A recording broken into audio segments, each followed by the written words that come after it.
السلام علیکم ناظرین۔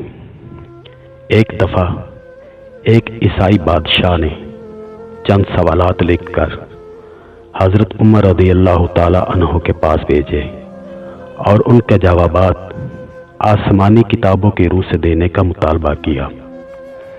ان میں سے ایک سوال تھا کہ دنیا میں وہ کون سی جگہ ہے جہاں آغاز سے لے کر قیامت تک صرف ایک دفعہ سورج کی کرنیں پڑی، نہ پہلے کبھی وہاں پڑی نہ آئندہ کبھی پڑیں گی۔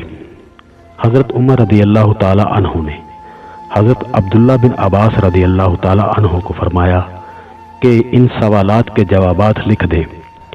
حضرت عبداللہ رضی اللہ تعالی عنہ نے اس سوال کا جواب تحریر فرمایا، وہ زمین کی سمندر کی کھاڑی کلزم کی تہ ہے کہ جہاں فرعون مردود غرق ہوا تھا، حضرت موسیٰ علیہ السلام کے معجزے سے دریا خشک ہوا تھا، حکم الہی سے سورج نے بہت جلد سکھایا، حضرت موسیٰ علیہ السلام ماں اپنی قوم بنی اسرائیل پار چلے گئے، اور جب فرعون اور اس کا لشکر داخل ہوا تو وہ فرعون غرق ہو گیا۔